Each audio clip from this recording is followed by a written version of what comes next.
Olá, gente, tudo bem? Então, hoje a gente está iniciando a videoaula relacionada à unidade 2. E nós vamos trazer aqui algumas questões para nortear a leitura dos textos obrigatórios dessa unidade. Então, o objetivo aqui não vai ser fazer uma aula expositiva de forma exaustiva, passando por cada ponto, e sim incentivando a leitura ou norteando a leitura de vocês, apontando para alguns aspectos mais importantes dessa unidade. Tá? Então vamos lá. Eu vou apresentar aqui eu vou apresentar aqui para vocês alguns slides que vão nos auxiliar para isso. Vamos lá. Então, eu preparei aqui alguns slides para nos ajudar. Então, a unidade 2, que trata da abordagem clássica, ela vai ter por objetivo lançar questões norteadoras para auxiliar nas leituras dos textos obrigatórios, como eu falei. Essas são as leituras obrigatórias que estão disponíveis no Moodle. E então a gente vai trazer essas questões norteadoras, tentando abarcar todos esses textos. Tá? Lembrando que no Moodle a gente sempre procura colocar os textos mais ou menos numa ordem lógica para facilitar o entendimento do conteúdo por vocês. Bom, no início dos textos, tanto do Prestes Mota quanto da minha apostila lá, duas questões são centrais para a gente compreender a abordagem clássica e a sua divisão em duas correntes. Né?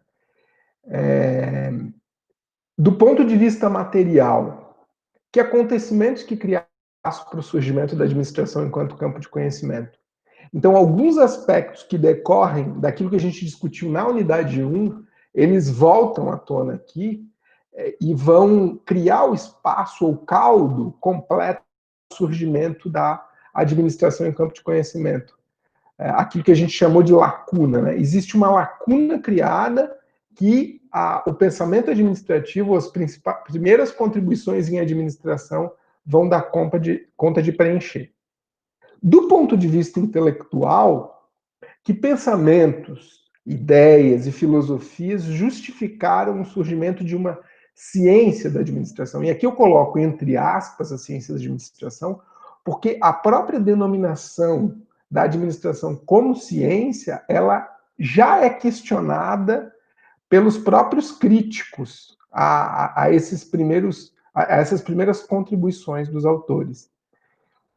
Então, a gente cita autores, né, como René Descartes, o Bentham, a própria contribuição do Max Weber na Ética Protestante e Espírito do Capitalismo, a ideia do Locke de individualismo, de propriedade privada, e do Adam Smith, né, com a Riqueza das Nações, que vai falar, vai trazer à tona alguns elementos, como, por exemplo, a divisão do trabalho, que serviram de base para a própria construção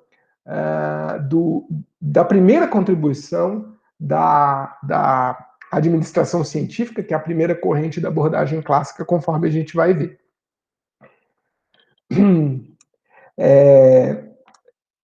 Na sequência, principalmente o texto da apostila, né, da minha apostila lá, a gente traz dois dos quais seriam os pressupostos da abordagem clássica, ou qual ponto de partida da abordagem clássica, ou algo que é transversal às duas correntes que a gente vai trabalhar nessa unidade. O primeiro pressuposto tem que ver com a concepção de homem, ou seja, os autores partem do pressuposto que o homem ele age motivado ou movido por alguns preceitos. Que preceitos são esses? Que concepção de homem é essa que faz com que os primeiros autores em administração, desenvolvam suas chamadas teorias administrativas. E, de outro lado, uma ideia de que a administração ela pode ser considerada como um campo de conhecimento ou um campo científico tal qual outros campos, né? Como, por exemplo, a sociologia, a economia, a psicologia, que lhes são anteriores.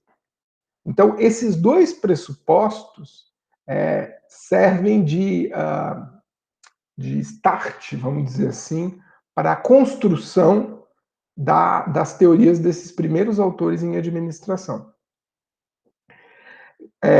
Para fins didático-pedagógicos, a gente optou por dividir a abordagem clássica em duas correntes: a administração científica e a gestão administrativa.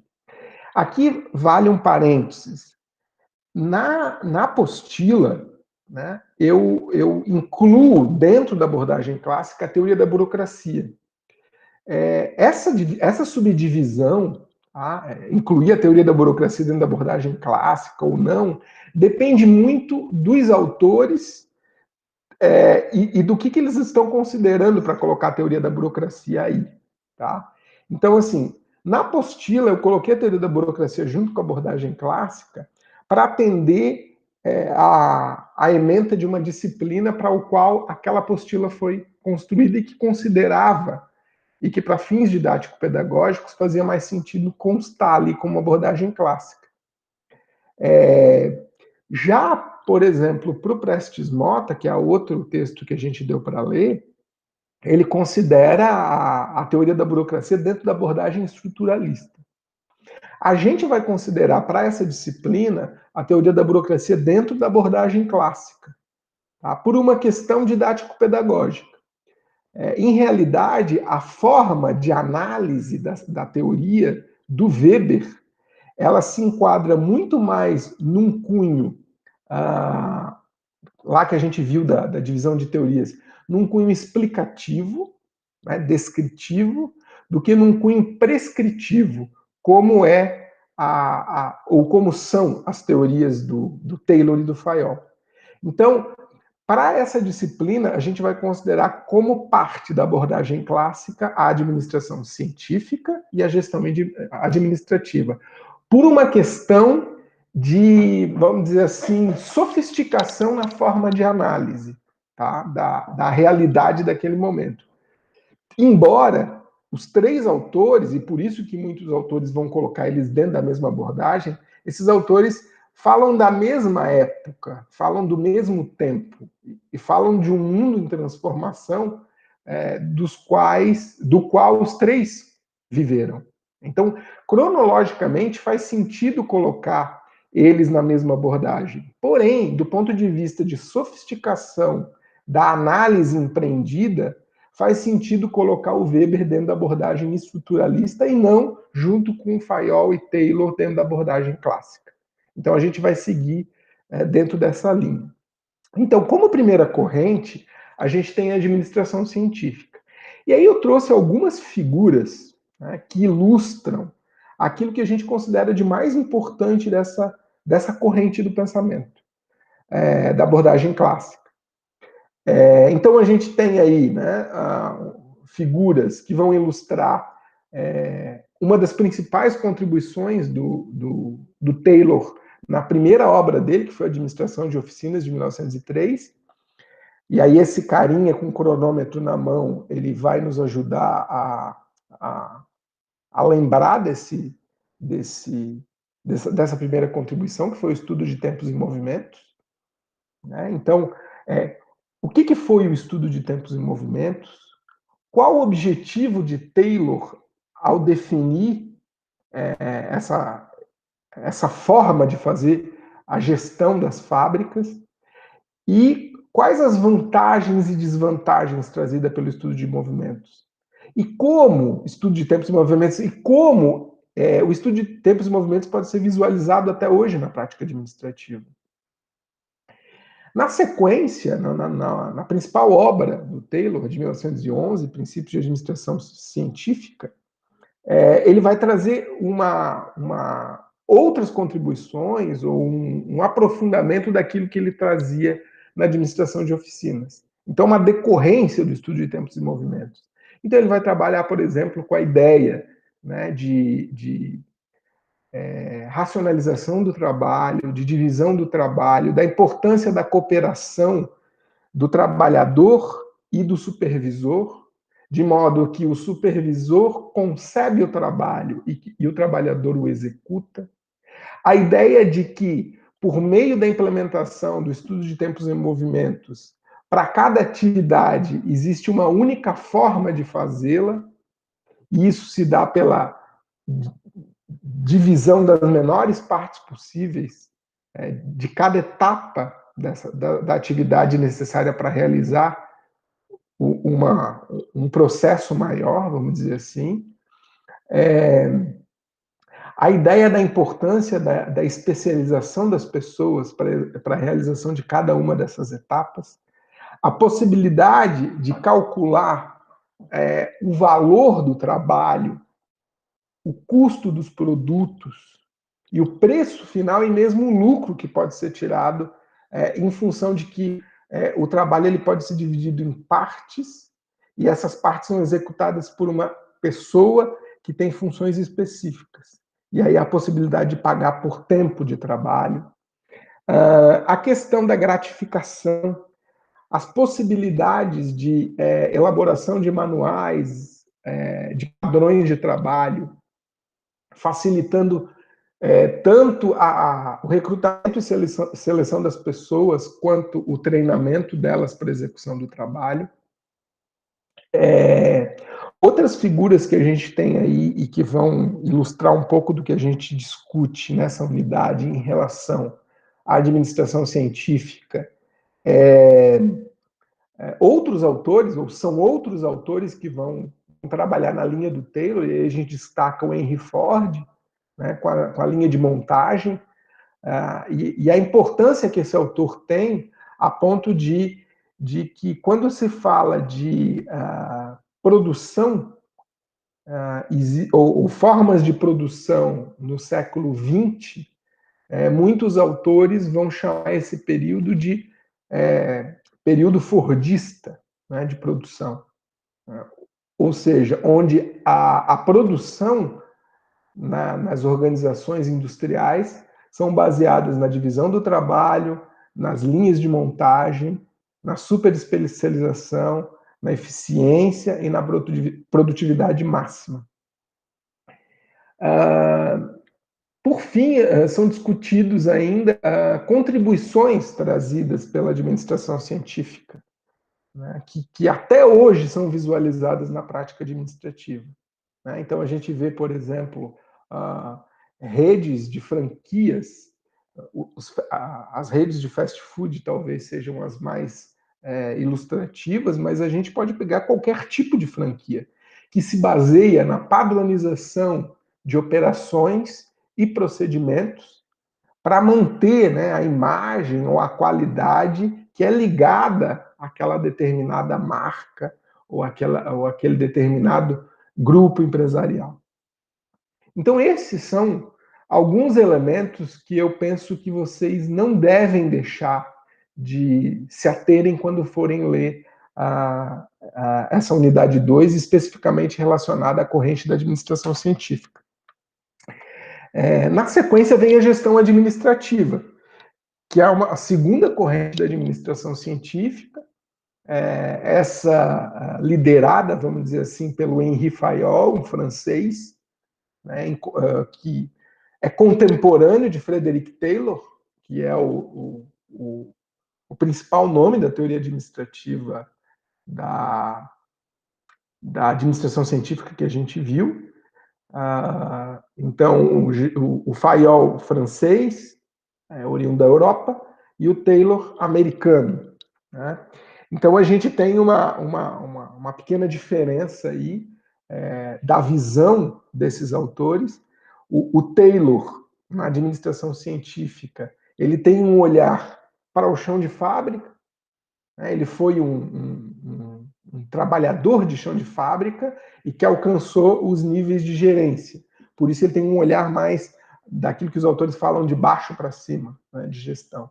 Já o Fayol, ele inicia a carreira já em cargos de alta direção, então a preocupação dele já é uma visão mais ampla da organização, uma visão mais gerencial da organização, e não tanto do nível operacional. A obra dele ele divide em duas partes, falar sobre a importância do ensino da administração, e na outra ele vai falar sobre como colocar em prática a administração, que para ele é a operação mais importante de qualquer organização.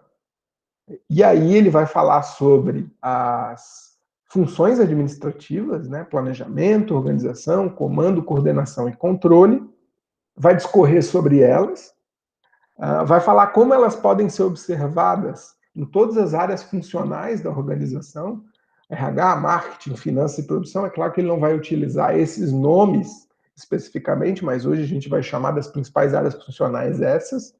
Né? Então, sempre que a gente fala de áreas funcionais, a gente sempre vai falar de planejamento de marketing, planejamento de produção, planejamento financeiro e planejamento de RH, por exemplo. E assim vão para todas as outras funções administrativas. Então, o Fayol ele ainda vai discorrer sobre os princípios da administração científica, aquele que eles consideram os 14 princípios de administração científica. Ele lembra que esses princípios não são necessariamente exclusivos a outros que poderiam complementar, mas ele considera que esses princípios são essenciais a qualquer gestão. Então, basicamente, a abordagem clássica ela vai abranger esse escopo de discussão. E eu penso que são esses aspectos que vocês devem se ater. Ao final de cada corrente, a gente discute um pouco das contribuições e das críticas, e especificamente com relação às críticas, a gente entra no texto do professor Al-Qadipani, da fábrica de sardinhas, né, em que ele faz um contraponto do ensino ou da atuação do pesquisador e do professor nas universidades. Ele faz uma analogia com as fábricas, com as organizações empresariais. Né? Ele faz uma crítica ao quão todas as organizações elas parecem ser consideradas na medida em que estão impregnadas de gerencialismo, como se a organização das empresas fosse modelo para a gestão de qualquer tipo de organização, incluindo organizações de educação, como a universidade. Outras críticas que são feitas, e aí, fugindo um pouco do texto do professor Al-Qadipani, a gente tem a ideia de organização como sistema fechado, né? Que queria que vocês dessem uma olhada nisso. A ideia de que, ao contrário, principalmente do que dizia Taylor, mas que também é corroborado por Fayol, as organizações não têm uma única forma de ser gerenciada. Ou aquela ideia do Taylor, lá no início do livro, onde ele fala que aquilo que ele traz como teoria administrativa pode ser aplicada a qualquer tipo de organização, ela é criticada por alguns autores, que vão dizer que não existe uma única forma de fazer gestão. Especialmente quando a gente percebe que organizações mudam o seu contexto de atuação e têm objetivos distintos umas das outras. Para finalizar, eu trago aqui algumas sugestões de filmes e até de música para vocês assistirem ou ouvirem aí, e que, de certa forma, vão complementar um pouco as contribuições da abordagem clássica. Primeiro é o Charles Chaplin, em tempos modernos, que eu acho que todo mundo já deve, pelo menos, ter ouvido falar.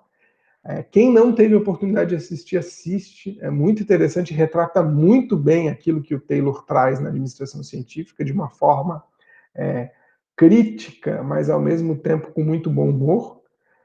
Tem disponível no YouTube de graça. Fome de Poder é um filme relativamente recente. Fala sobre como que surgiu o McDonald's, né? Como que surgiu o McDonald's e como ele se tornou um negócio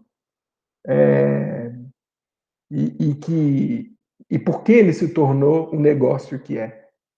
E a música que abre a unidade 2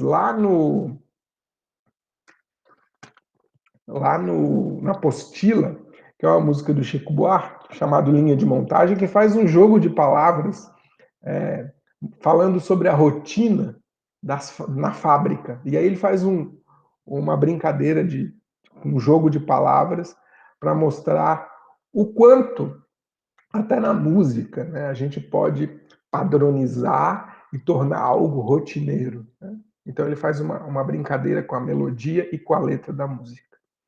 Então, gente, a ideia da videoaula é trazer questões que orientem a leitura de vocês, tá?